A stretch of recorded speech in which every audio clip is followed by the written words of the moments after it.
اعوذ باللہ من الشیطان الرجیم بسم اللہ الرحمن الرحیم واتخذ اللہ ابراہیم خلیلا صدق اللہ العظیم وصدق رسولہ النبی الکریم ان اللہ وملائکتہ یصلون علی النبی یا ایہا الذین آمنوا صلوا علیہ وسلموا تسلیما اللہم صلی علی سیدنا و مولانا محمد معدن الجود والکرم وآلہ وبارک وسلم۔ تمام تعریفیں حمد و ثنا اللہ تعالیٰ جل مجدہ الکریم کے لیے۔ زاں بعد درود و سلام نبی محترم شفیع محتشم آقا کل ختم رسول دانائے سبل احمد مجتبیٰ جناب حضرت محمد مصطفیٰ صلی اللہ تعالیٰ علیہ وسلم کی ذات والا صفات کے لیے حمد و صلات کے بعد، عزیز دوستو، بزرگوں اور بھائیوں، حضرت سیدنا ابراہیم خلیل اللہ علی نبینا و علیہ الصلاۃ والسلام کا تذکرہ قرآن مجید نے کئی جگہوں پہ بیان فرمایا ہے۔ نبی پاک صلی اللہ تعالیٰ علیہ وسلم نے ارشاد فرمایا ہے کہ میں ملت ابراہیم پہ ہوں۔ حضرت ابراہیم علیہ الصلاۃ والسلام کے سیرت کو، سوانے کو، ان کی زندگی کے واقعات کو قرآن مجید نے متعدد مقامات پہ بیان کیا ہے۔ انبیاء کرام علیہم السلام 1,24,000 کم و بیش ہوئے، لیکن دین اسلام میں نبی پاک علیہ السلام کی امت میں جو مقام حضرت ابراہیم کا ہے وہ بس انہی کا ہے۔ ان کی زندگی ایک بڑی خوبصورت، بڑی منفرد اور مسلمانوں کے لیے بڑی اسوہ نور دینے والی زندگی ہے۔ نبی پاک صلی اللہ علیہ وسلم نے فرمایا میں اپنے باپ حضرت ابراہیم کی دعا بن کے دنیا میں آیا ہوں۔ اور پھر محبوب پاک سید عالم صلی اللہ تعالیٰ علیہ وسلم نے اپنی امت میں بھی جناب ابراہیم کے طریقے کو جاری رکھا۔ صحابہ نے قربانی کے بارے میں حضور سے پوچھا ما ہذہ الاضحیہ، یا رسول اللہ صلی اللہ علیہ وسلم یہ قربانی کیا ہے؟ تو فرمایا سنت ابیکم ابراہیم، یہ تمہارے باپ حضرت ابراہیم کا طریقہ ہے، یہ تمہارے باپ حضرت، حالانکہ قربانی نبی پاک صلی اللہ علیہ وسلم کا بھی طریقہ ہے، لیکن فرمایا تمہارے باپ حضرت ابراہیم کے ذکر کو باقی رکھا۔ اللہم صلی علی محمد وعلی آل محمد کما صلیت علی ابراہیم وعلی آل ابراہیم، ان کے تذکرے کو باقی رکھا دین کے اندر۔ حضرت ابراہیم بڑی امتیازی شان والے نبی ہیں، بڑی امتیازی شان والے۔ رب کریم کا وہ دوست جس نے کوئی چیز بچا کے نہیں رکھی، ہر شے ہی اپنے رب کی بارگاہ میں پیش کر دی۔ چند چیزوں سے انسان کو بڑا پیار ہوتا ہے، گھر اسے بڑا پیارا ہوتا ہے۔ وہ بڑا خوبصورت ہوٹل، 5 اسٹار ہوٹل میں رہا، وہ اسلام آباد گیا، کسی سفر پہ گیا تو بڑے اعلیٰ قسم کے اس کو کھانے ملے، بڑی چیزیں ملی، لیکن کبھی دائیں کروٹ کبھی بائیں کروٹ۔ تو ساتھ بیڈ پہ دوست تھا تو اس نے کہا صاحب سو جاؤ، تو اس نے کہا یار جو مزہ اپنے گھر میں سونے کا ہے وہ کسی اور جگہ تھوڑی ہے۔ گھر بڑا پیارا ہوتا ہے، انسان کو لگاؤ ہوتا ہے، جس بے تکلفی سے، سکون سے، آرام سے انسان اپنے گھر میں وقت بتاتا ہے کہیں اور مشکل ہو جاتا ہے۔ دوسرا، انسان کو اولاد بڑی پیاری ہوتی ہے، بڑی عجیب شے، نہ ہو تب بھی بڑا دکھ ہے، اور ہونے کے بعد بھی اس کی بڑی آزمائشیں، یہ بڑی ایک میٹھی چیز ہے۔ اولاد ایک بڑا عجیب سا میوہ ہے، پتہ نہیں یہ کس انجیکشن کا نام ہے کہ چھاتی پر چڑھ جائے تو اللہ سکون عطا فرما دیتا ہے، پتہ نہیں کس ٹھنڈی دولت کا نام رب کریم نے اولاد رکھا ہے، بڑی پیاری ہوتی ہے اولاد۔ پھر تیسری چیز انسان کی اپنی جان ہے، اور یہ اتنی قیمتی شے ہے کہ اللہ کریم نے فرمایا کہ اگر تیری گردن پہ کوئی آدمی پستول رکھ کے، تلوار تیرے گلے پہ رکھ کے کہے نا کہ رب کا انکار کر دے ورنہ مار دوں گا، تو فرمایا وقتی طور پہ میری ذات کا انکار کر پر جان بچا جا۔ اگر تو مرنے کے قریب ہو گیا ہے اور حرام شے کھائے بغیر تو بچ نہیں سکتا، مر جائے گا، تو فرمایا چل تو اس طرح کر، حرام کھا کے جان بچا، پر جان بچانا فرض ہے، ضروری ہے۔ وطن بڑا پیارا، اولاد بڑی پیاری، جان بڑی پیاری، پر حضرت ابراہیم سے رب کریم نے فرمایا چل ابراہیم کوئی چیز دے، تو کہا یا اللہ تینوں ہی تیرے نام پہ قربان کرتا ہوں، تیری ہوئی ساری، ہر شے تیری۔ حضرت ابراہیم نے دین کے لیے، آپ شہر بابل کے قریب پیدا ہوئے تھے، وہاں سے مصر آئے، مصر سے فلسطین آئے، اور فلسطین سے آ کر کے کعبہ آباد فرمایا۔ زندگی سفروں میں گزری، سفر ایک تکلیف والی چیز ہے، پر حضرت ابراہیم نے وطن چھوڑ دیا، گھر چھوڑ دیا۔ جان بڑی عزیز ہوتی ہے اصل میں نا، جب انسان جد و جہد کرتا ہے نا دین کے لیے، تو اس کے راستے میں بڑی چیزیں آتی ہیں، کبھی اولاد، کبھی گھر، کبھی باہر، کبھی حکومتیں، کبھی سیاستیں، کبھی چدراہٹیں، اس کے راستے میں بڑا کچھ آتا ہے، اور اسے ہر چیز کو فیس کرنا پڑتا ہے۔ گھر کے اندر بھی جنگ ہوتی ہے اور گھر کے باہر بھی لڑائی ہوتی ہے، یہ آسان ہے ہی نہیں۔ ہم تو خیر ہتھیار چھوڑ کے پھینکنے والے لوگ ہیں، ہم بھولے بھالے لوگ ہیں، ہم کہتے ہیں میں نے تو کہا تھا مہندی نہ کرو، پر بیٹے نہیں مانے، تو بھولے جو ہوئے۔ اسی طرح حالانکہ اگر وہ بیٹا کہے نا کہ ابا جی لاؤ زندگی میں سارا کچھ میرے نام کرو، تو پھر ہم بھولے نہیں ہوتے، اور اس وقت ہم تیز ہوتے ہیں، کہتے ہیں یہ کیسے ہو سکتا ہے، ہاتھ کاٹ کے دے دوں۔ اس وقت نہیں، دین کے معاملے میں بھولے ہوتے ہیں۔ بیٹا بد مذہب کے پاس جا رہا ہے تو اس وقت ہم بھولے بھالے ہیں، کوئی عرض نہیں، لیکن اگر وہ اپنی پسند کی شادی کرے ہمیں کراس کر کے، پھر ساتھ ہی ہم تیز ہو جاتے ہیں۔ تو حضرت ابراہیم نے جب دین کے لیے نکلے تو جد و جہد کی، گھر کے اندر بھی گھر کے باہر بھی۔ آپ کے والد کا نام طارق ہے، وہ توحید پرست تھے، ایماندار تھے، پرہیزگار تھے۔ آپ کے چچا کا نام آزر ہے، وہ بت پرست تھے، بت بیچا کرتے تھے۔ حضرت سیدنا ابراہیم علیہ السلام جب میدان عمل میں نکلے تو حضرت ابراہیم علیہ السلام نے اپنے گھر سے جہاد شروع کیا، لڑنا پڑا۔ گھر کے اصولوں سے چچا نے جو رواج بنائے ہوئے تھے اس رواج سے ٹکرائے، فرمایا میں اپنے گھر کے اندر یہ بت پرستی نہیں ہونے دیں گا۔ چچا کو ایک دفعہ نہیں، بار بار 100 دفعہ سمجھایا۔ آپ کا چچا بت بنا کے بیچا کرتا تھا۔ حضرت ابراہیم علیہ السلام تھوڑے بڑے ہوئے تو کہنے لگا کہ چلو میرے ساتھ، تم بھی بت بیچنے ہیں، ہمارا کاروبار ہے۔ حضرت ابراہیم ساتھ نکلے تو بت پکڑا ہے، گندے پانی کے اندر اس بت کو ڈبوتے ہیں، کہتے ہیں کسی نے خریدنا ہے تو خرید لو، نہ یہ نفع دے سکتا ہے نہ نقصان دے سکتا ہے، جو اپنا آپ نہیں بچا سکتا تمہیں کیا بچائے گا، خریدنا ہے تو خرید لو۔ چچا کہنے لگا تو کاروبار چمکا رہا ہے کہ تباہ کر رہا ہے۔ گھر میں بڑے معاملات خراب ہوئے، جھگڑے ہوئے، لیکن حضرت ابراہیم علیہ السلام ایک منٹ کے لیے بھی اپنے گھر کے اندر بھی کمپرومائز کرنے کو تیار۔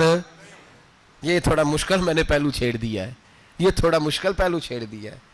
بڑا سمجھدار آدمی ہے پر بیوی سے پردہ نہیں کرا سکتا، سیانا ہے، پنچایت کا بندہ ہے، جو اس سے آپ کہیں گے وہ بات یہ سنائے گا، لیکن کہتا ہے نہیں جی میں نے کوشش کر لی ہے۔ کس قسم کی کوشش ہے صاحب، یہ کیسے ہو گیا؟ حضرت ابراہیم علیہ السلام نے گھر کے اندر سے فرمایا نہیں کرنے دوں گا، گھر کے اندر بھی ٹکرائے، فرمایا تم جو بھی ہو پاش پاش کیا چچا کے اصولوں کو، اور باہر جب نکلے تو صرف علاقے کے چیئرمین سے نہیں ٹکرائے، ایم پی ایم این اے وزیر مشیر سے نہیں ٹکرائے، سپر پاور نمرود دنیا کا واحد حکمران تھا اس وقت، دوسرا کوئی حکمران ہی نہیں تھا،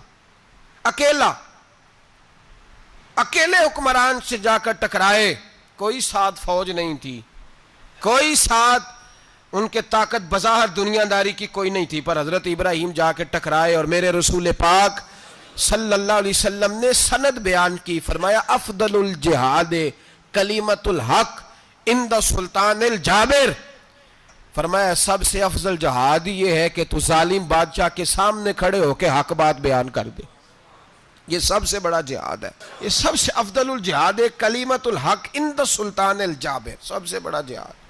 حضرت ابراہیم کھڑے ہو گئے، سپر پاور سے ٹکرائے۔ یہاں ہم لوگ حکمتوں کا شکار ہیں، دیکھیں گے، کریں گے، سوچیں گے، اور مولوی صاحب کو ویسے کہتے ہیں آپ پرہیز کریں سیاسی باتوں سے. بھئی اللہ کے ہر نبی نے جا کے وقت کے ظالم حکمران کو لتاڑا ہے, للکارا ہے. یہ تو مشن انبیاء ہے. حضرت سیدنا ابراہیم علیہ السلام نے جو اس کو جا کے کہا کہ تو جھوٹ بولتا ہے, تو جھوٹا ہے, تو خدائی کا دعویٰ کرتا ہے, تو بہت بڑا ظالم ہے. اور قرآن مجید نے اس ساری بات کو بیان فرمایا ہے. حضرت ابراہیم علیہ السلام سے کہنے لگا میں رب ہوں. تو آپ نے فرمایا میرا رب تو وہ ہے جو زندہ کرتا اور مارتا ہے.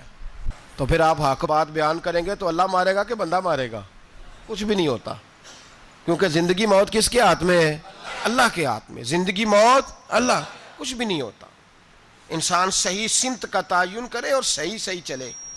حضرت علی شیر خدا سے کسی نے کہا تھا کہ آپ کے بڑی دشمنی ہے, کوئی محافظ رکھ لیں. آپ فرمانے لگے موت خود بہت بڑی محافظ ہے, وقت سے پہلے آتی ہی نہیں. بڑی محافظ ہے, وقت سے پہلے. علامہ نورانی رحمۃ اللہ تعالی علیہ کراچی جیسے شہر میں رہا کرتے تھے, جہاں گام گام پہ خطرہ تھا. لوگوں نے کہا حضرت اتنے بڑے لیڈر ہو, آپ کی جماعت کی 62 سیٹیں ہوئیں قومی اسمبلی میں, ایک ایسا وقت بھی آیا تو کوئی ایک آدمی بندوق والا. آپ فرمانے لگے مجھے ضرورت ہی نہیں, اس لیے کہ جس خدا رسول کے لیے میں نکلا ہوں وہ خود ہی حفاظت کرنے والے ہیں, ضرورت نہیں ان چیزوں. تو بھائی حضرت ابراہیم ٹکرائے, اور آپ کا انداز کیا ہے؟ جا کے کہا کہ تو نہیں, خدا وہ ہے جو زندہ کرتا. اور اس نے ایک بیوقوفوں جیسی دلیل دی. ایک آدمی کو کل پھانسی دینی تھی تو اس کو بلایا, کہنے لگا تجھے کب پھانسی ہے؟ اس نے کہا کل. کہنے لگا جا تجھے آزاد کیا, زندگی دی, اس کو چھٹی دے دی. ایک عام آدمی بیچارہ بیٹھا تھا, اس کو پکڑ کے نا کہنے لگا اس کی گردن اڑا دو. کہنے لگا دیکھ لو میں بھی زندہ کرتا اور مارتا ہوں, وہ جو کل مرنے والا تھا میں نے زندہ کر دیا ہے, اور جس کو پتہ ہی نہیں تھا کہ میں نے مرنا ہے اسے پکڑ کے میں نے مار دیا ہے. یہ بیوقوفوں جیسی دلیل ہے. حضرت سیدنا ابراہیم علیہ السلام چاہتے تو اسی وقت دلیل توڑ دیتے کہ تو کیا بیوقوفوں جیسی بات کر رہا ہے, اگر تو زندگی دیتا ہے تو مرے ہوئے میں جان ڈال کے دے جس کو تو نے مارا ہے. لیکن حضرت ابراہیم نے دیکھا کہ بیوقوف ہے, بیوقوفوں سے بحث نہیں ہوتی, دلیل بدل لی جاتی ہے, ان کی عقل کے مطابق بات کی جاتی ہے. حضرت ابراہیم فرمانے لگے میرا رب وہ ہے جو سورج مشرق سے نکالتا ہے اور مغرب میں غروب کرتا ہے. تو اگر رب ہے تو تو مغرب سے نکال کے مشرق میں غروب کر. فبہت الذی کفر, کافر لاجواب ہو گیا, اس کے پاس اس چیز کا کوئی جواب نہیں تھا. علامہ اسماعیل حقی نے خوبصورت فقرہ لکھا ہے, خوبصورت, جان ڈال دی ایک جملہ کہہ کے. حضرت سیدنا علامہ اسماعیل حقی رحمۃ اللہ علیہ فرمانے لگے چونکہ نمرود بیوقوفوں جیسی باتیں کر رہا تھا, اگر وہ یہ کہہ دیتا نا کہ میں سورج کو نکالتا ہوں مشرق سے, میں غروب کرتا ہوں معاذ اللہ مغرب میں نکالتا ہوں, تو آپ اپنے رب سے کہیے کہ وہ مغرب سے نکال کے مشرق میں غروب کرے. علامہ اسماعیل حقی فرماتے ہیں رب کریم کی آواز قدرت تھی, مالک حضرت ابراہیم علیہ السلام کے اس, اگر وہ کہہ دیتا اور حضرت ابراہیم دعا کر دیتے تو رب کریم نے فرشتوں کو تیار بٹھایا ہوا تھا. فرمایا اگر یہ کہہ دے میرے خلیل سے کہ سورج مغرب سے نکال کے مشرق میں غروب کرنا ہے تو تیار رہنا, جس طرح خلیل کہیں گے ویسے ہی کر دیں گے. واتخذ اللہ ابراہیم خلیلا, ابراہیم ہمارا دوست جو ہوا, جیسے کہے گا ویسے کر دیں گے. حضرت سیدنا ابراہیم علیہ السلام کی باتوں کا جب جواب نہ دے سکا, دلیل نہیں بندہ دیتا, پھر لڑائی کرتا ہے, پھر جھوٹے موٹے اعتراض کرتا ہے. دلیل ختم ہوتی ہے تو لوگ ذاتیات پہ اترتے ہیں, کہتے ہیں یہ کھانستا صحیح نہیں, دیکھتا صحیح نہیں. دلیل ختم, اب ذاتیات پہ اترے, کہنے لگے مجھے پتہ چلا ہے کہ یہ فلانی جگہ گیا تھا تو وہاں جا کے اس نے اس طرح کیا ہے. پھر لوگ ذاتیات پہ اترتے ہیں, جب دلیل کا جواب دلیل سے نہیں دے پاتے پھر ذاتیات پر اتر کر حملے کرتے ہیں. حضرت ابراہیم کے دلائل کا جواب نمرود نہ دے سکا تو کہنے لگا کہ اس کو آگ میں ڈال دو. قوم گئی ہوئی تھی ساری, آپ نے بات سنی ہوئی ہے, میں نے صرف اشارہ دینا ہے, میلے پہ. تو حضرت سیدنا ابراہیم علیہ السلام نے سارے بت توڑ دیے, کلاڑا بڑے بت کی گردن پہ رکھا. واپس آئے, کہنے لگے بت کس نے توڑے ہیں؟ تو فرمایا اس سے پوچھ لو جس کی گردن پہ کلاڑا ہے. کہنے لگے یہ تو بول ہی نہیں سکتا. تو فرمانے لگے بڑے بیوقوف ہو جو بولتا ہی نہیں, سنتا ہی نہیں, اپنا آپ نہیں بچا سکتا, اس کی پوجا کرتے ہو. کہنے لگے پکڑو, دلیلیں ختم ہو گئی, اس کو آگ میں ڈالو.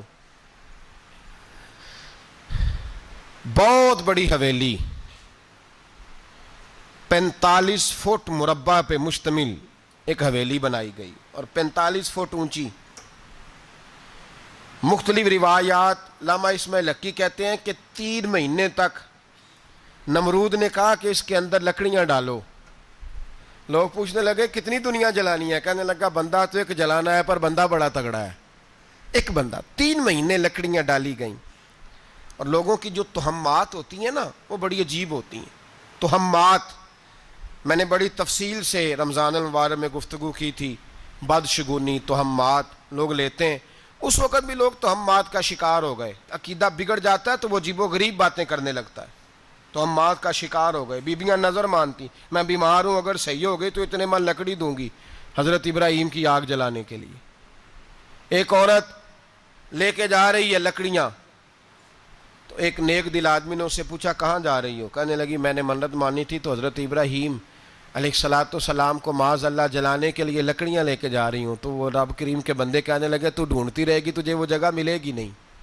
وہ بی بی کئی مہینے گھومتی رہی، جگہ ہی نہیں ملی جہاں لکڑیاں ڈالنی تھی، ماری گئی. تہمات کا شکار ہوئے بہت سارے لوگ. تہمات کا بھائی، تہمات دین کے اندر منع ہے. تہمات دین میں کوئی نظر ماننا، کوئی کسی بزرگ کے مزار پہ جا کے سالے ثواب کے لیے کوئی چیز ماننا، یہ تو درست ہوا. لیکن غیر شرعی نظریں مان لینا کہ میں آگ کے گرد چکر لگاؤں گا، میں جناب وہاں جا کے یہ والا تماشا کروں گا، میں دھاگا باندھوں گا، میں رسا کاٹوں گا، میں وہاں گندے اور سے پانی پیوں گا، ان کی شریعت اجازت؟ یہ تہمات ہیں، بدشگونی ہے. دین میں ان کی کوئی گنجائش؟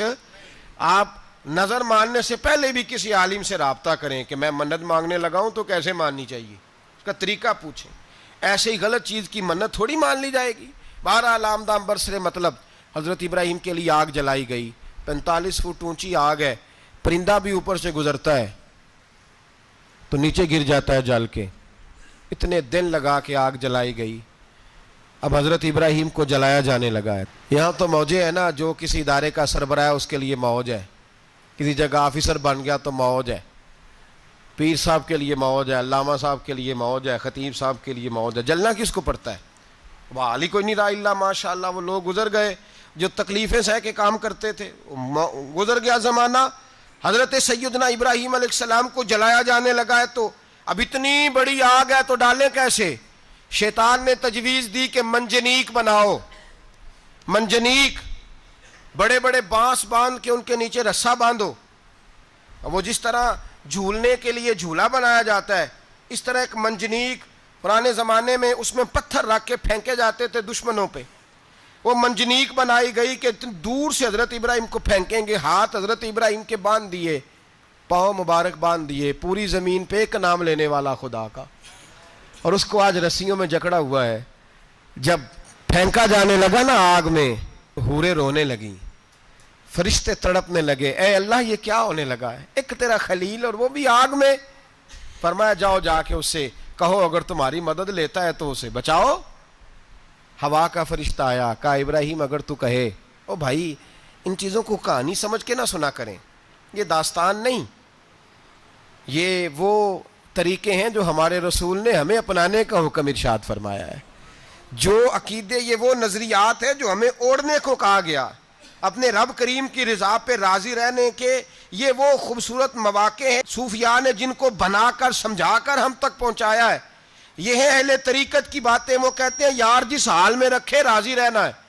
حضرت ابراہیم علیہ السلام کو پھینکا جا رہا ہے، فرشتہ آیا، اے اللہ کے خلیل اگر حکم دو تو اتنی ہوا چلاؤں کہ نمرودی جل جائیں سارے، آگ ان پہ پھینک دی جائے. آپ نے فرمایا تو جا، تجھ سے مجھے کوئی کام نہیں. تھوڑی دیر کے بعد پانی کا فرشتہ آیا، کہا حضور اتنی بارش برساؤں گا کہ آگ بجھ جائے گی. فرمایا تو جا، تجھ سے کوئی کام نہیں. اب جب منجنیق میں رکھ دیے گئے، آگ میں جانے کا لمحہ ہے، تیاری ہے، حضرت جبریل امین حاضر خدمت ہوئے. کہا ابراہیم کوئی حاجت؟ فرمایا تجھ سے کوئی نہیں. کہا چلو مجھ سے نہیں تو رب کریم سے ہی بات کر لو، مجھے پتا ہے میں چھوٹا ہوں، آپ مجھ سے مدد کیوں لو گے، رب کریم سے ہی بات کر لیں. تو حضرت ابراہیم کہنے لگے جبریل یہ بتا، رب کو نہیں پتا اس کا خلیل کس حال میں ہے، اسے نہیں پتا میں کس حال میں ہوں. میرے ہاتھ بندھے ہیں پیر بندھے ہیں آگ میں، اسے نہیں پتا، بتایا تو اسے جاتا ہے جسے خبر نہ ہو. تو اگر اسے پتا ہے تو اگر وہ جلانے پہ راضی ہے تو میں بھی جلنے کو تیار ہوں، میں تیار ہوں. اسے کہو ٹھیک ہے. حضرت سیدنا ابراہیم علیہ السلام کو منجنیق میں ڈال کے جو پھینکا آگ میں، یا نار کونی بردم و سلاما علی ابراہیم، اللہ نے فرمایا اے آگ میرے ابراہیم پہ ٹھنڈی بھی ہو جا اور سلامتی والی بھی ہو جا. حضرت ابراہیم کو 2 فرشتوں نے بٹھا دیا زمین پہ، پھول کھلے ہیں، کونپلیں مہک رہی ہیں، کلیاں خوشبو دے رہی ہیں. حضرت ابراہیم نے سر سجدے میں رکھ دیا، سبحان اللہ والحمد للہ ولا الہ الا اللہ واللہ اکبر. حضرت ابراہیم اللہ کی تسبیح پڑھنے لگے، رب کریم کا شکر بجا لانے لگے. نکلے وہاں سے، کچھ دن گزر گئے، نکلے، حکم ہو گیا ابراہیم علاقہ چھوڑ دو. حضرت ابراہیم علیہ السلام وہاں سے نکل کے مصر آئے، چچا کے پاس ٹھہرے. انہوں نے اپنی بیٹی جناب سارہ کا نکاح کر دیا. کچھ آگے بڑھے تو ایک ظالم بادشاہ سے ٹکرائے. اس نے ایک شہزادی، ایک بادشاہ کی بیٹی قید کی ہوئی تھی، جناب ہاجرہ نام تھا، ان کو قید سے چھڑا کے ساتھ لائے. حضرت لوط علیہ السلام بھی ساتھ. یہ 4 لوگوں کا قافلہ چلا، فلسطین میں جا کے پڑاؤ ڈالا، گھر بار چھوڑا، تبلیغ شروع ہوئی. حضرت ابراہیم کے گھر میں 2 خواتین ہیں، ایک آپ کی بیوی ہیں، ایک حضرت ہاجرہ ہیں. اولاد کوئی نہیں، بڑا میوہ ہے میٹھا. گھر وہی آباد ہوتا ہے جس میں بچے روتے ہیں، گھر ہوتا ہی وہ ہے جس میں بچوں کی چنچناہٹ ہوتی ہے، بھن بھناہٹ ہوتی ہے. حضرت ابراہیم نے ایک بچہ روتے ہوئے دیکھا تو آنکھوں میں آنسو آئے، کہنے لگے ربی حب لی من الصالحین، یا اللہ مجھے بھی نیک اولاد عطا کر دے. حضرت سارہ نے سن لیا، کہنے لگی ابراہیم شاید میرے بطن سے تو آپ کو نصیب نہیں، ہاجرہ سے نکاح کر لو. جناب ہاجرہ سے نکاح ہوا. اللہ تو بڑا بے نیاز ہے، رب کریم نے حضرت اسماعیل جیسا خوبصورت بیٹا عطا فرمایا. بیٹا کالا سیاہ بھی ہو تو سینے کی ٹھنڈک ہوتا ہے، پر یہ تو وہ بیٹا ہے جس کی پیشانی میں نور محمدی چمکتا ہے صلی اللہ علیہ وسلم. حضرت سیدنا اسماعیل علیہ اتنے خوبصورت. اب جس بیوی کے ہاں بیٹا تھا، بیٹھنا اٹھنا بھی زیادہ اس کے پاس، آنا جانا بھی اس کے پاس، توجہ ادھر ہو گئی. جناب سارہ رشک کرنے لگی. ایک دن کہنے لگی اسے چھوڑ آ جنگل میں، وادی غیر ذی زرع، مکے کے پاس. بھائی ایک بیٹا عالم دین بنا لو. کہنے لگا روٹی کہاں سے کھائے گا؟ تیرے 5 بیٹے ہیں، کو حافظ قرآن بنا، کہتے روٹی کہاں سے کھائے گا؟ وہ بچہ بھی کہتا ہے میں کہاں سے کھاؤں گا. حضرت ابراہیم علیہ السلام تو چند مہینے کا بچہ چھوڑ آئے، تو کہاں سے روٹی کھائی حضرت اسماعیل نے؟ کہاں سے کھائی ان کی اماں نے روٹی؟ بھوکے مر جاتے ہیں یہ سارے. میں بڑی ذمہ داری سے کہا کرتا ہوں کہ جتنی خوبصورت روٹی اللہ کریم دین کے خادموں کو عطا کرتا ہے شاید کسی اور کے نصیب ہوتی ہو، لیکن ہم لوگ توجہ ہی نہیں کر رہے، ہمارا ذوق ہی نہیں بن رہا، ہم یہ محنت ہی نہیں کر رہے کہ قوم کو مستند علماء کی ضرورت ہے. علاقوں کے علاقے خالی ہیں، ادھر ہمارا مزاج ہی نہیں بن رہا، توجہ ہی نہیں دین کی خاطر. اور پھر چلے بچے تو بعد کی بات ہے نا، جو ابھی خود جوان ہے وہ بھی یہ دعا. ایک صاحب مجھے کہنے لگے میں دعا مانگ رہا ہوں اللہ مجھے بیٹا دے تو میں اسے دین پہ لگاؤں گا. تو میں نے کہا آپ بھی بوڑھے نہیں ہوئے، آپ خود ہی لگ جائیں. بیٹا تو ابھی آئے گا تو لگے گا نا. تو آپ تو اس وقت ہے تو آپ تو پہلے لگے نا صاحب، 2 گھنٹے تو نکال کے آئے، دین سیکھنے کو کافی ہے. آپ اتنی لمبی سوچ رہے ہیں کہ بچہ آئے گا تو بڑا ہوگا تو وہ جائے گا تو دیکھی جائے گی. ابھی تو آپ ہیں تو آپ تو آؤ. حضرت ابراہیم نے بچہ وہاں چھوڑا. یہاں سے جو عمرہ کرنے لوگ جاتے ہیں نا، جو حج کرنے جاتے ہیں، ان کو پتہ ہے کہ وہاں دنیا کی ہر نعمت ملتی ہے، پھر بھی ڈبل ٹرپل پیسے لوگ جیبوں میں ڈال کے جاتے ہیں. حضرت ابراہیم جب وہاں لے کے گئے تو کوئی انسان نہیں تھا، پانی کا قطرہ نہیں تھا، 2 کلو کھجوریں، ایک مشکیزہ. بیوی کو تھمایا. ہمارے گھر میں ہزاروں چیزیں پڑی ہیں لیکن وہ جو توکل ہے نا وہ ختم ہو گیا ہے. اللہ دے گا، حلال حلال پہ قناعت کرے، جائز جائز پہ بھروسہ کرے، رب کریم عطا کرنے والا ہے، وہ مزاج ختم ہو گیا. حضرت سیدنا ابراہیم علیہ السلام 2 کلو کھجوریں، ایک مشکیزہ پانی کا دے کر کے، اور وہاں بٹھایا آپ نے اپنے بچے کو اور اپنی زوجہ جناب ہاجرہ کو، اور بٹھا کر کے واپس پلٹنے لگے تو حضرت ہاجرہ سلام اللہ علیہ نے آواز دی، کہا ابراہیم کس کے سہارے پہ چھوڑ کے جا رہے ہو؟ جہاں آب زمزم کا کنواں ہے نا، جو لوگ گئے ہیں انہوں نے صفا مروہ کی صحیح کی ہے. صفا مروہ سے باہر نکلے نا، سرکار کی ولادت کا مقام ہے، اس جگہ پہ آب زمزم کا کنواں تھا، وہاں حضرت سیدنا ہاجرہ کو بٹھایا. کوئی چیز نہیں، کوئی درخت نہیں، کوئی کھیت نہیں، کوئی پانی نہیں، کوئی کنواں نہیں، وہاں بٹھایا اور بٹھا کر کے نکلنے لگے تو جناب ہاجرہ فرمانے لگی ابراہیم کس کے سہارے پہ چھوڑ کے جا رہے ہو؟ کہنے لگی اللہ کے سہارے پہ. تو پاک باز بی بی نے ایک لفظ پوچھا، کہا ابراہیم یہ میرے رب کا حکم ہے، یہ میرے بس جن کا عقیدہ توحید مضبوط ہو ان کے لیے ایک جملہ کافی ہوتا ہے، یہ میرے اللہ کا حکم ہے. تو جناب ابراہیم علیہ السلام فرمانے لگے ہاجرہ ہاں رب کا حکم ہے. جب یہ لفظ کہے تو چاہیے تھا نا حضرت ابراہیم تسلی دیتے، تو بی بی صاحبہ تسلی دینے لگی، عرض کرنے لگی ابراہیم اگر اللہ کا حکم ہے تو پھر آپ ہماری فکر نہ کرنا، اگر یہ رب کا حکم ہے تو پھر ہماری فکر نہ کرنا. جس رب نے ہمیں یہاں تک پہنچایا ہے وہ ہمیں کبھی بھی ضائع نہیں فرمائے گا، پھر فکر نہ کرنا. حضرت ابراہیم آ گئے. بات آپ نے سنی ہوئی ہے، اشارہ کرنا مقصود ہے.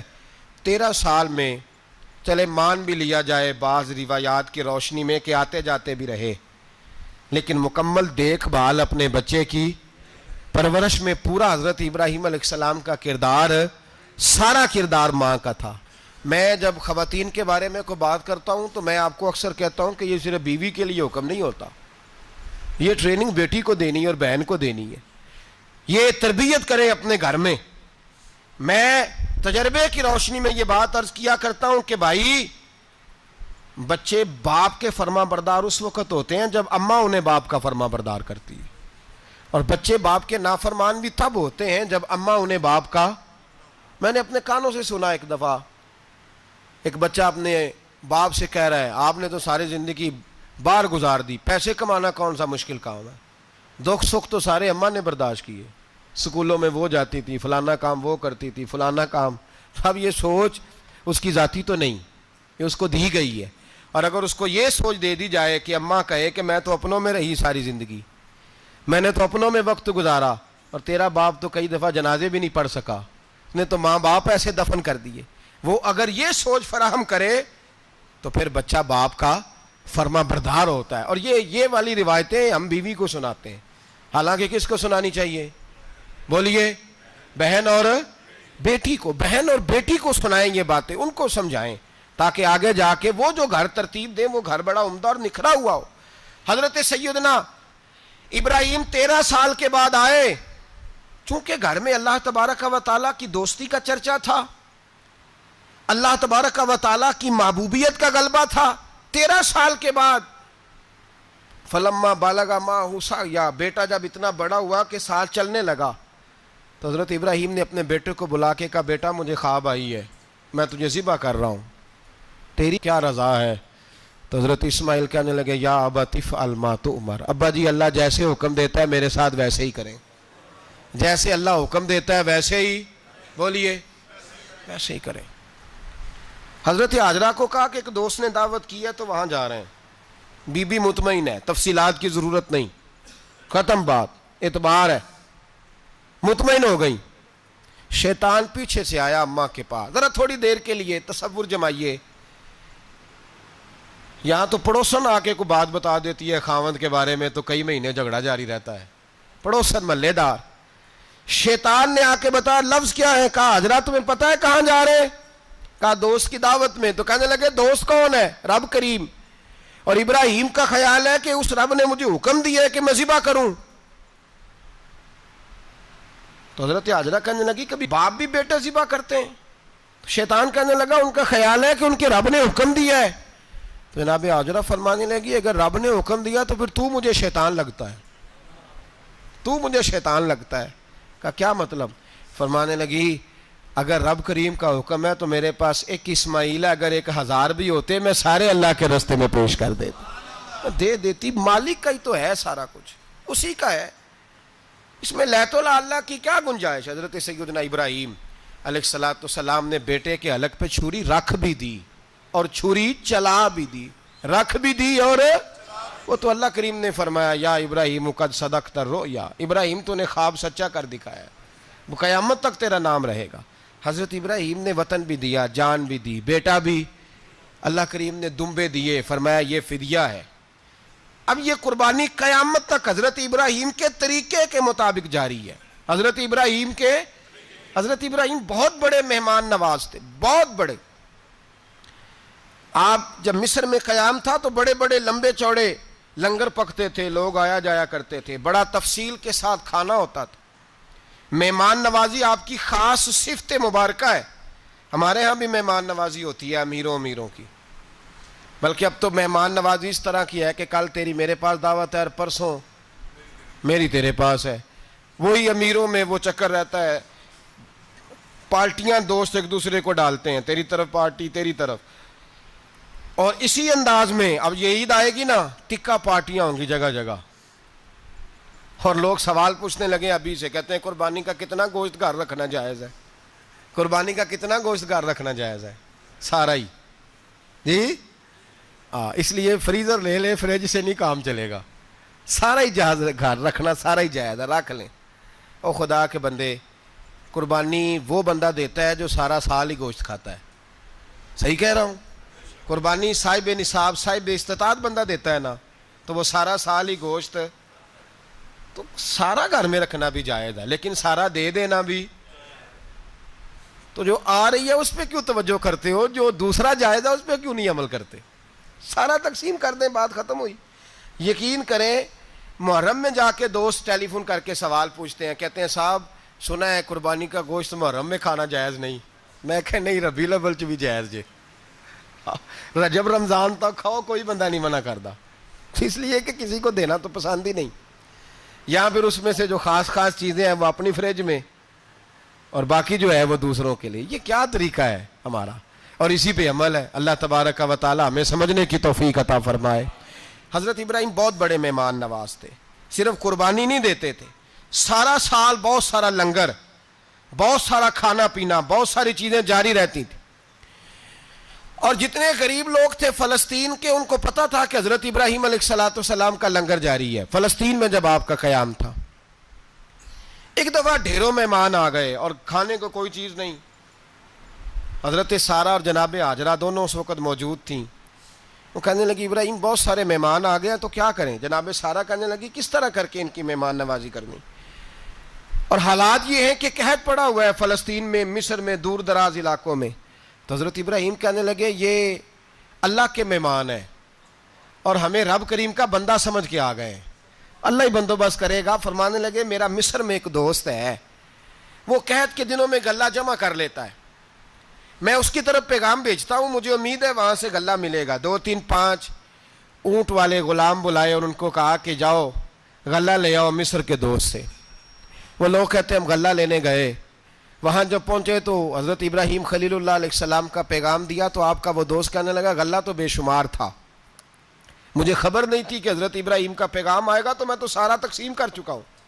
لوگ لے گئے, اب تو کوئی شے نہیں. اب وہ خالی آ گئے 5 کے 5 اونٹ. جب خالی آئے تو حضرت ابراہیم کی حویلی کی دیواریں چھوٹی چھوٹی تھیں. ان غلاموں میں سے, خادموں میں سے, آپ کے ان چاہنے والوں میں سے ایک کہنے لگا یار وہ غریب تو انتظار کر رہے ہوں گے کہ غلہ لینے گئے ہیں, ہمیں روٹی ملے گی. چھوٹی چھوٹی دیواریں ہیں, وہ جب دیکھیں گے نا خالی آ گئے تو انہیں تکلیف ہوگی. اس طرح کرو بوریوں میں ریت بھر لیتے ہیں, ریت بھر کے لے جاتے ہیں, بعد میں اندر رکھ کے انہیں سمجھا بہلا لیں گے, یا حضرت ابراہیم کو بتائیں گے, وہ خود ہی ان لوگوں کی دل جوئی فرمائیں گے. اب غلہ کی جگہ ریت بھر کے اونٹوں پہ رکھ کے لائی گئی. لا کے بوریاں جب رکھ دی گئیں, حضرت ابراہیم علیہ السلام دوپہر کے وقت آرام فرما رہے تھے. بی بی سارہ اٹھی, کہتی ہیں جب میں نے دیکھا نا کہ بوریاں پہنچ گئی ہیں تو گئی, غلام کو ساتھ لیا اور اس کو جب کھولا نا تو کہتی اتنی حسین گندم میں نے پہلے کبھی دیکھی نہیں تھی, اتنا پیارا دانہ میں نے کبھی ملاحظہ ہی نہیں کیا تھا. فرماتی ہیں جب اس کو پیس کر چکی میں روٹیاں پکائیں تو خوشبو دور دور تک پھیل گئی, اعلیٰ غذا بنی, بڑے بڑے کھانے بیویوں نے مل کے پکائے, چن دیے گئے. حضرت ابراہیم اٹھے تو لوگ کھانا کھا رہے, سجدہ شکر ادا کیا, اور جب سجدے میں گئے تو وہی آنے لگی, پھر رونے لگے. جب پلٹ کر باہر تشریف لائے تو جناب سارہ کہنے لگی ابراہیم تمہارا مصری یار بڑا اچھا ہے, اس نے اتنی اعلیٰ گندم بھیجی ہے کہ اتنی تو میں نے پیاری گندم کبھی دیکھی نہیں. جناب ابراہیم مسکرائے, فرمانے لگی سارہ یہ مصری یار نے نہیں بھیجی، یہ میرے عرشی یار نے بھیجی ہے، یہ میرے عرشی یار نے بھیجی ہے۔ بھائی مہمان نوازی مزاج تھا، ہاتھ لٹا دینا مزاج تھا، دوسروں کی اشک شوئی مزاج تھا۔ حضرت ابراہیم علیہ السلام کا طریقہ ہے قربانی، حضور نے ان کا طریقہ بیان کیا۔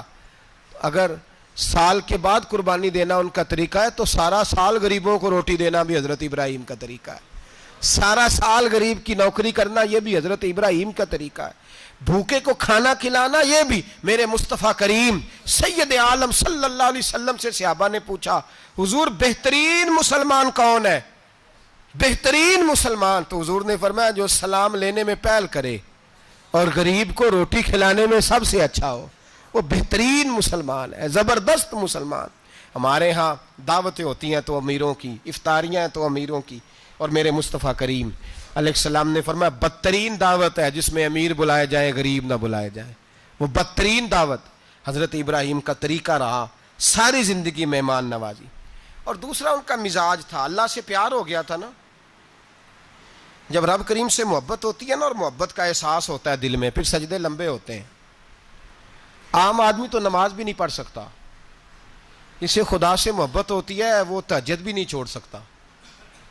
وہ یہ محبت کی بات ہے نا، جس کو پیار ہوتا ہے اس کی تہجد بھی ہے، اس کی اشراق بھی ہے، چاشت بھی ہے، اس کے عمرے بھی ہیں، اس کے حج بھی ہیں، اس کے بار بار کعبۃ اللہ کے دیدار بھی ہیں۔ یہ محبت الہی ہے، جوش مارتی ہے۔ ان لوگ سجدہ کرتے ہیں تو اٹھتے ہی نہیں، اللہ کے بندوں سے پیار کرتے ہیں اللہ کی۔ حضرت ابراہیم کو رب کریم سے اتنی محبت تھی، اتنا پیار تھا کہ وہ آپ کی زندگی کے ہر پہلو سے چھلکتا تھا۔ ایک وقت ایسا آیا کہ اللہ تعالیٰ نے حضرت ابراہیم کو بہت زیادہ مال عطا فرمایا، اتنے اونٹ گنے نہیں جاتے، گائیں اتنی زیادہ کہ شمار نہیں ہوتی، بکرے بکریاں اتنی زیادہ کہ شمار، بہت زیادہ مال اللہ نے عطا فرمایا۔ اور ابھی کچھ عرصہ پہلے آپ پیچھے جائیں نا تو جو لفظ مال تھا وہ روپے پہ تو بولا ہی نہیں جاتا تھا، وہ جانوروں پہ بولا جاتا تھا۔ بہت زیادہ مال اللہ نے دیا، بکریاں گائیں اونٹ بیل بڑا کچھ۔ تو رب کریم نے فرشتوں سے فرمایا کہ واتخذ اللہ ابراہیم خلیلا، ابراہیم میرا دوست ہے۔ تو فرشتے کہنے لگے یا اللہ جسے اتنا کچھ دیا جائے اس نے دوست تو بننا ہی ہوتا ہے، تو نوازا ہی بڑا ہے، اتنا مال، اتنے کھیت کھلیان، اتنا کچھ۔ اللہ کریم نے فرمایا جاؤ آزمائش کر لو، امتحان لے لو۔ فرشتہ امتحان لینے پہنچ گیا۔ حضرت ابراہیم کے جانور چر رہے ہیں چراگاہ میں، حضرت ابراہیم بھی ہیں، غلام بھی ہیں، بہت بڑا ریوڑ ہے، آپ تشریف فرمائیں۔ ایک فرشتہ آیا تو کھیت میں چھپ کے بیٹھ گیا اور بلند آواز سے کہنے لگا سبحان اللہ والحمد للہ ولا الہ الا اللہ واللہ۔ یہ تسبیح بڑی پسند ہے، محبوب نے ان کی فضیلت بیان کی۔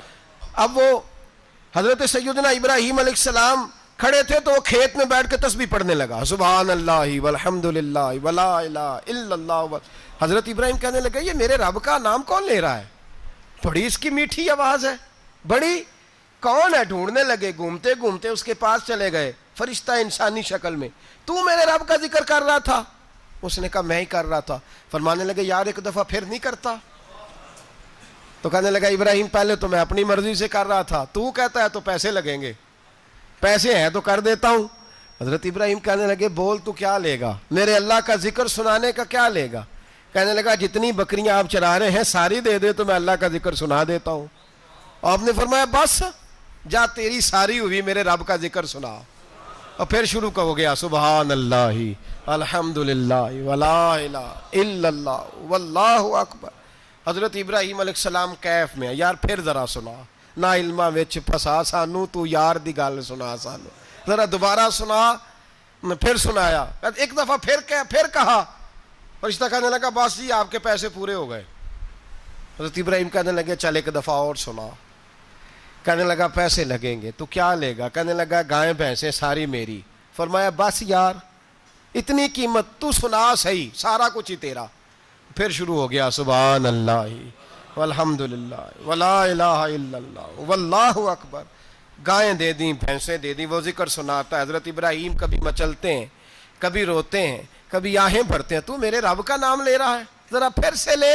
کیف جاری ہے۔ کہنے لگا بس بھائی۔ حضرت ابراہیم فرمانے لگے تو اور لے لے جو لینا ہے، مجھے ذکر سنا۔ اس نے کہا ابراہیم بکریاں میں لے چکا، گائے بھینسیں میں لے چکا، اونٹ رہ گئے، سارے لے لوں گا پھر ذکر سناؤں گا. فرمایا جا تیرا ہوا تو ذکر سناتا رہ, میں دیتا ہوں. دے دیا, کچھ دیر ذکر کیا تو اب خاموش ہو گیا. حضرت ابراہیم خلیل اللہ علیہ السلام فرمانے لگے ذکر سنا. کہنے لگا ابراہیم اب تیرے پاس دینے کو کیا ہے, ہر چیز تو میں لے چکا. آپ فرمانے لگے یہ گائے بھینسیں بکریاں چرانے کے لیے تجھے کوئی نوکر ملازم بھی تو چاہیے نا, تو اس طرح کر مجھے رکھ لے, میں روٹی نہیں مانگوں گا, کھانا نہیں مانگوں گا, تو اللہ کا ذکر سناتا رہنا, میں تیرے جانوروں کی نوکری کرتا رہوں گا. حضرت ابراہیم علیہ السلام نے جب یہ کہا نا, فرشتے کی آنکھوں میں آنسو آ گئے. تر دامنی پہ شیخ ہماری نہ جائیے, ہم دامن نچوڑ دیں تو فرشتے وضو کریں. فرشتہ رو پڑا اور کہنے لگا ابراہیم مجھے سینے سے لگاؤ, آپ واقعی اس قابل ہیں کہ اللہ آپ کو اپنا دوست بنائے, واقعی اس قابل ہے کہ رب آپ کو اپنا. حضرت ابراہیم علیہ السلام کا خدا سے محبت کرنے کا نرالا انداز. اور میرے بھائی یہی محبت انہیں میرے مصطفیٰ سے بھی تھی. ایک نبی گھر بنا رہا ہے, دوسرا بنوا رہا ہے. حضرت اسماعیل علیہ السلام پتھر اٹھا اٹھا کے لا رہے ہیں, جناب ابراہیم بنا رہے ہیں. جب خانہ کعبہ بن گیا تو کہنے لگے ربنا وابعث فیہم رسولا, اے اللہ اب اسے بسانے کے لیے اپنا آخری رسول بھی عطا فرما. نبی پاک فرماتے ہیں میں دعا ہوں حضرت ابراہیم کی. یہ قربانی حضرت ابراہیم کا طریقہ ہے. حضور نے اگرچہ نبی پاک کی اپنی سنت تھی, یہ بھی کہہ سکتے تھے سنتی و سنت ابیکم ابراہیم, میری سنت ہے اور تمہارے باپ ابراہیم کی سنت ہے. یہ نہیں فرمایا. جب صحابہ نے کہا قربانی کیا ہے, فرمایا سنت ابیکم ابراہیم, یہ تمہارے باپ ابراہیم کی سنت ہے. ہر صاحب نصاب پر قربانی واجب ہے. جو زکوٰۃ کا نصاب رکھتا ہو اس پر قربانی واجب ہے, یعنی ضروریات سے زیادہ اتنے پیسے, جتنے پیسوں سے زکوٰۃ فرض ہوتی ہے اتنے پیسے جس آدمی کے پاس قربانی سے پہلے پہلے آ جائیں اس آدمی پر قربانی کرنا واجب ہے. بکرا, چھترا, دمبا 1 سال کا یا دمبا 6 مہینے کا ہو پر اتنا بڑا محسوس ہوتا ہو کہ لگے کہ 1 سال کا ہے, اس کی قربانی ہو سکتی ہے. جانور میں کوئی عیب نہیں ہونا چاہیے, اتنا کمزور نہ ہو کہ ذبح جہاں اسے کرنا ہے وہاں وہ چل کے جا نہ سکے, اتنا کمزور جانور نہ ہو. اس کے اندر بظاہر کوئی اتنا بڑا نقص نہ پایا جاتا ہو, کانا نہ ہو, لنگڑا نہ ہو, کوئی اس کی ہاتھ نہ کٹے ہوئے ہوں, ایسا نقص جو واضح ہو. بکرا 1 سال کا, گائیں اور بھینس یہ 2 سال کی, اونٹ 5 سال کا. اب اس میں یہ ہے کہ ہمارے بہت سارے دوست چونکہ ہم دیہاتی لوگ ہیں تو پوچھتے ہیں کہ دوندا نہیں ہے تو چوگا نہیں ہے, تو یہ ہماری پنجابی کی اصطلاحات ہیں. پنجابی کی شریعت اسلامیہ نے سال بتائے ہیں, یہ تو ہم نے اپنی آسانی کے لیے یا دیہاتوں میں جو ماحول تھا اس طرح کا جانور لیں, خوبصورت جانور لیں. جو نصاب ہے وہ بھی میں نے آپ کو بتایا, لیکن ایک اور پہلو بھی ہے. نبی پاک صلی اللہ علیہ وسلم پہ زکوٰۃ کبھی فرض نہیں ہوئی, کبھی حضور پہ زکوٰۃ فرض نہیں ہوئی. نبی پاک صلی اللہ علیہ وسلم کے پاس اتنا سرمایہ کبھی اکٹھا ہوا ہی نہیں کہ زکوٰۃ فرض ہو. لیکن نبی پاک کے صحابہ فرماتے ہیں کہ مدینے کے 10 سالوں میں اللہ کے رسول نے ہر سال قربانی فرمائی ہے, ہر سال قربانی دی. اور جس سال حضور حج کرنے گئے اس سال اللہ کے نبی نے 63 اونٹ ذبح فرمائے. اور حضور صلی اللہ علیہ وسلم جب اونٹ ذبح کرنے لگتے نا تو صحابہ کہتے ہیں اونٹ خود دوڑ کے حضور کے سامنے آ کے لیٹ جاتا اور نبی پاک اسے ذبح کرتے اور فرماتے ہیں ایک دوسرے کو دھکے دیتے اونٹ کے, پہلے میں نے جانا ہے ذبح ہونے کے لیے, پہلے میں نے. انہیں پتا تھا کہ جو مصطفیٰ کے ہاتھوں ذبح ہوگا وہ تو دائمی زندگی پا جائے گا, یہاں بھی وہاں بھی زندہ. 63 اونٹ ذبح کیے. ایک اونٹ میں کتنی قربانیاں ہوتی ہیں؟ 7. اب 63 کو 7 سے ضرب دو گے تو کتنی بنے گی؟ اور پھر نبی پاک صلی اللہ علیہ وسلم نے 10 سال مدینہ منورہ میں قربانی دی, ہر سال. اب وہ 63 اونٹ, ایک اونٹ میں 7 قربانیاں, ہر سال یہاں قربانی. اور مولا علی شیر خدا فرماتے ہیں نبی پاک 2 قربانیاں دیتے. میں نے کہا حضور 2 جانور ذبح کر رہے ہیں آپ, تو حضور نے فرمایا ایک میری طرف سے ایک میری امت کی طرف سے, غریبوں کی طرف سے. اور حضرت علی کو حضور نے وصیت فرمائی تو 2 دیا کرے گا. یا رسول اللہ صلی اللہ علیہ وسلم میں غلام ہوں, خادم ہوں. حضور نے فرمایا علی ایک تو نے اپنی دینی ہے, ایک میری طرف سے دینی ہے. 2 قربانیاں. مولا علی نے بھی ساری زندگی 2 قربانیاں دی. حضرت علی بھی مال کے نصاب نہیں تھے, اپنا مکان ہی نہیں تھا, کوئی کاروبار نہیں تھا, کئی دن فاقے رہتے تھے, پر قربانیاں کتنی دیتے تھے؟ 2۔ ہمارے پاس ویسے اگر سسرال میں، میکے میں، کزنوں میں کچھ شادی ہو جائے تو 50-60 ہزار کا خرچہ برابر ہے، وہ پکا ہے۔ اور قربانی کی باری غریب ہو گئے، سارے غریب ہو گئے، کہتے نہیں یہاں مشکل ہے۔ او خدا کے بندے، اللہ کے ساتھ تجارت کر، اس کے رستے میں 1 دے گا، رب تجھے 70 گنا اضافہ کے ساتھ عطا فرمائے گا۔ قربانی مال کے نصاب پہ ہے، کوشش کیا کریں کہ اللہ کے رستے میں جب دینا ہو پھر لیت اللہ سے بچیں، خوبصورت جانور لائیں جن کو اللہ نے توفیق دی ہے، ان کے لیے نصیحت ہے جن کو اللہ نے توفیق دی۔ میں نے اپنے حضرت صاحب کو دیکھا ہے، وہ کہتے تھے کئی جانور اللہ نے بڑا نوازا ہے، کہتے ایک میرا ہے، ایک میرے ماں کا، ایک میرے باپ کا ہے، ایک میرے فلاں استاد صاحب کا، ایک میرے پیر صاحب کا ہے، یہ جانور غوث اعظم جیلانی کا نام کا دے رہا ہوں۔ اور پھر ایک بڑا خوبصورت جانور بندہ ہوتا اور حضرت خود ان کو چارہ ڈال رہے ہوتے، تو حضور یہ کیا ہے؟ فرمانے لگے یہ میں رسول اللہ کے نام پہ قربان کروں گا، یہ نبی پاک کے نام پر قربان کیا جائے گا۔ جن کو اللہ نے حیثیت دی ہے وہ کوشش کریں اپنے محبوب کی طرف سے بھی قربانی کریں، نبی پاک کے نام کی قربانی دے، خوبصورت سا جانور پیارا، پھر اس کی خدمت ہو، پھر اس کی قربانی دی جائے اور نبی پاک کے نام پر قربانی دی جائے۔ حضور نے خود وصیت فرمائی حضرت ابو بکر صدیق کو، قربانی بڑا حسین عمل ہے، اور میرے نبی پاک صلی اللہ علیہ وسلم نے ناراضگی بھی فرمائی، ذرا خوگر حمد سے تھوڑا سا گلا بھی سن لے۔ میرے حبیب نے فرمایا جو طاقت کے باوجود قربانی نہ کرے وہ ہماری عیدگاہ میں عید کی نماز پڑھنے نہ آئے، وہ نہ آئے۔ اور یا رسول اللہ جو کرے گا، فرمایا قربانی کے جانور کا خون کا قطرہ بعد میں زمین پہ گرے گا، اللہ اس کے سارے گناہ پہلے معاف فرما دے گا، اللہ اس کے سارے گناہوں کو بخشے گا۔ قربانی کریں، خوبصورت انداز میں کریں، اللہ کی رضا کے لیے۔ بزرگوں نے لکھا ہے 3 حصے کرو گوشت کے، ایک گھر میں رکھو، ایک رشتہ داروں میں بانٹو، پڑوسیوں میں بانٹو، اور تیسرا فقط غریبوں کو دو۔ لیکن میں اکثر یہ سوچتا ہوں کہ ہمارے ہاں قربانی کرتا ہی وہ ہے جن کے گھر میں ہر جمعرات کو چھوٹا گوشت پکتا ہے، اور جن کے گھر میں ہفتے میں 3 دفعہ مرغی کا گوشت پکتا ہے، وہی تو قربانی دینے کے قابل ہوتے ہیں۔ تو وہ بھی اگر قربانی کے بکرے میں سے بھی تیسرا رکھنا چاہیں تو اجازت تو ہے، میں نے کہا سارا رکھنے کی بھی اجازت ہے، لیکن اگر آپ مہربانی کریں، کوشش کریں کہ یار ہم تو سارا سال ہی کھاتے ہیں، اور ہمارے یہاں جو گوشت تقسیم ہوتا ہے نا وہ بھی باری لگی ہوئی ہے، ادھر سے پلیٹ آئی تھی گوشت کی تو ادھر سے بھر کے چلی گئی، بھئی اس نے کی ہے، اس کو بار بار گوشت دینے کا کیا مطلب ہے؟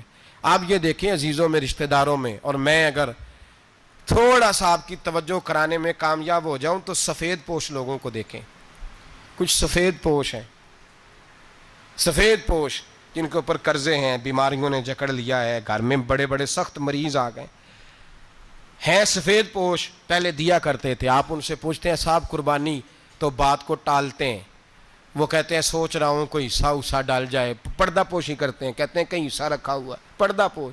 اکثر وہ لوگ قربانی نہیں دے پاتے، اکثر دیا کرتے تھے اب نہیں دے پا رہے، کیوں؟ اس لیے کہ مشکلات ایسی آ گئیں۔ ان لوگوں کا خیال کریں، ان کے گھروں تک گوشت پہنچا کے آئیں، ان پر توجہ کریں۔ وہ سفید پوش آدمی کبھی ذکر نہیں کرے گا، کچھ تو ایسے ہیں جو خود پہنچ جاتے ہیں کہ ہمیں گوشت دیا جائے، لیکن کچھ سفید پوش ہیں لا یسألون الناس الحافا، اللہ فرماتے کچھ لوگ لپٹ لپٹ کے سوال نہیں کرتے، سفید پوشی کا بھرم رکھتے ہیں، کا مزاج نہیں۔ ان کی طرف دیکھیں، اپنے رشتہ داروں کو دیکھیں، خاص کر ان رشتہ داروں کو دیکھیں جن کا آپ کو پتہ ہے کہ غریب ہیں، مجبور ہیں، ان کے گھروں میں گوشت بھیجیں۔ غریب بیٹیوں، غریب بہنوں کا خیال کریں، اس طرف متوجہ ہوں، ان کے ساتھ اس نے سلوک کریں، اس طرف آپ لوگ خیال کریں۔ اللہ ہمیں سمجھنے کی توفیق عطا فرمائے۔